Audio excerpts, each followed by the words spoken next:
All right, I'm back with Dr. Jordan Shallow. This is the end of a 5-part series. We have started off with the foot and ankle. We worked our way up to our knees. Then we addressed the hips. Now we're going to talk about the position of the bar path with Jordan. So I'm going to get into this position, and then you can cue me, and then we can go from there. Yeah, well, I think first we need to dictate what are we loading for, right? Are we loading for strength? Are we loading for size? Are we loading for Olympic lifting? Are we loading for powerlifting, right? Okay. Because that bar path is going to basically set a demand on every joint we've talked about so far, right? That lower bar position, like we alluded to before, it's going to force us to break in the hips a little bit earlier. We're still going to load in the knees, but we're going to have to get into the hips a little earlier just to sort of keep that center of gravity happy. Like we talked about in that bench video where when we horizontally load in a bench press, we can allow for some horizontal movement of the bar and it still be efficient. Where now physics and biomechanics, when we load vertically, are the same thing. Okay. So any deviation of that bar outside your center of gravity is going to be inefficient, it's going to be unsafe, and it's going to lead to us loading less and less weight on the actual bar. Now, do you recommend that people try and find what works best for them, or do you highly recommend moving, like high bar, low? Sure. Absolutely. Variability is everything. Like guys that just squat low bar, even if they can do it efficiently, they would benefit from, maybe loading the quads more, breaking in the hips less, front rack or high bar position, and vice versa. The Olympic lifters that maybe can't overload their squat as much because they're loading more into the quads and not using the hips, dropping them back to a low bar and then progressing there. So variability is everything really when it comes to that. And depending on the position, so we'll use high bar and then low bar as an example.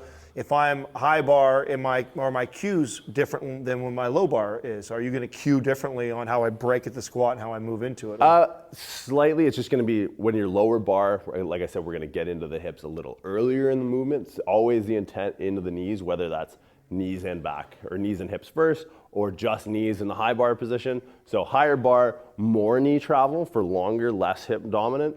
Lower the bar, less hip travel or less knee travel, more hip dominant. So I want to talk to you a little bit about why I don't like a high bar squat that much for teaching purposes, because I find, and let me hear what you say about this, that a lot of people, almost everybody, is suffering from some sort of an upper cross syndrome where we're kind of rounded forward. And so then when they get in this high bar squat, they're thinking so much, this is a leg exercise, that they totally just forget about their posture up here. And then it just promotes this kind of rounded forward shoulder, where I feel like a low bar or a mid kind of helps them pull into that retracted position. What are your thoughts? I go back and forth because I do understand the idea of creating that tension through the upper back, but I think that's something that should be worked on because if they have a tight upper cross, they have lower cross too, right? So I think you're avoiding treatment by just avoiding provocation. So I think it's more natural for people from a center of gravity standpoint to load the high bar.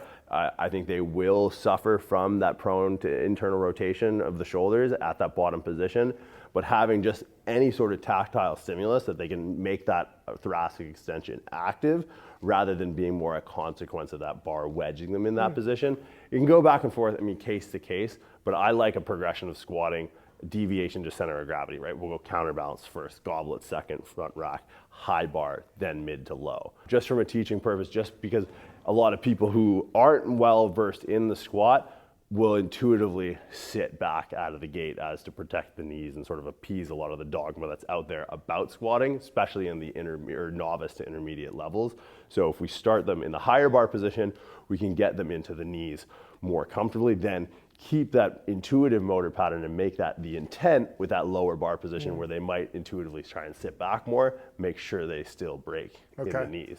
So let's show what we're talking about a little bit here. So you want to get in high bar position High first? bar position. Now, hand position is really where this whole thing starts, right? So you notice some of the big boys, arms to plates, right? So a lot of this is a good assessment of shoulder mobility, like you said, right? So I think starting people off with the hands first, and rather than just getting under the bar then setting the hands. So with a higher bar position, it should be less stress. We want to keep the elbows under the bar the whole time. So I should probably be lined up with my shoulders? That should work, yeah. Walk in and then get underneath that, and we're gonna really exaggerate that high bar higher. I want that here. There you go. So he's gonna unrack there. Good. Now, like Adam said before, now he has to be very active through his upper back right now. You can see his traps lining up to hold the top of the bar in that high bar position, where if Adam had dropped that down to a mid bar position, so if you drop that bar down, now his thoracic extension would be more or less a passive consequence of his shoulder blades being wedged in this position from the close hands. So that's good. But what a lot of guys do when they lack this external rotation, their elbows start to hurt, these hands just start moving out. Like I said, avoiding provocation isn't treatment. So if we're noticing in that low bar position, or even in a high bar, we're getting elbow pain from lack of rotation here trying to come from the elbow, make sure we address that shoulder range of motion and not just start moving this out to less and less painful positions. Because like I said in previous videos, when we do that, we're gonna have more of a problem to unpack when it comes to treating the actual injury itself. So we're gonna bump that back up to the high bar position. Good, and now the big thing here, elbows, right? So we wanna keep these elbows under the bar. So yeah. Okay. Then from there, in that bottom position, keeping the elbows underneath, right? Just so, like again, I talked about in videos past, when we get into that full depth position, what we want to do is we want to create a vertical leg drive with these elbows flared back with some other squatting styles. Now this will prompt us more to driving our hips back in that horizontal drive instead of creating that straight up versus, and down. Yeah, that helps me already cue to go straight down and break together versus, like you said, if I was down here with it flared, it is natural for me to stick the butt out first. Yeah, so that is two things. The butt trying to lead with the knees, but also in that lower bar position, making sure that the elbows stay under regardless. And I think it's important to know, because I know the trolls will make sure they point it out right away, is that I don't have very good shoulder and wrist. You notice my wrist break when I come down a little bit. Yeah. In a perfect world, I would be able to still keep a neutral. Yeah, some people prefer the suicide grip, wrap the thumbs on the other side of the bar. Oh, like this. Yeah, prefer that to help leverage a little bit. But yeah, your wrist position is more of an expression of that lack of rotation of the shoulder. Yeah. Not terrible, but if you were to go any lower than that, it could potentially be dangerous through the wrist. That's why you notice a lot of guys wear wrist wraps when squatting really heavy. Yes. So bar position starts with the hands, and then it's just expressed through the shoulder blades into the thoracic spine, and then it's just a matter of figuring out, okay, why are we squatting? What are we squatting for? We're gonna look to load the Olympic lift, load the quads more, higher bar position. We're gonna look more top end strength, higher neural load, lower bar, be able to maximize the leverages, more weight on the bar. Awesome. Listen, you guys like this video, you guys like this series, make sure you guys comment below, share, subscribe. Every single day we drop a new video.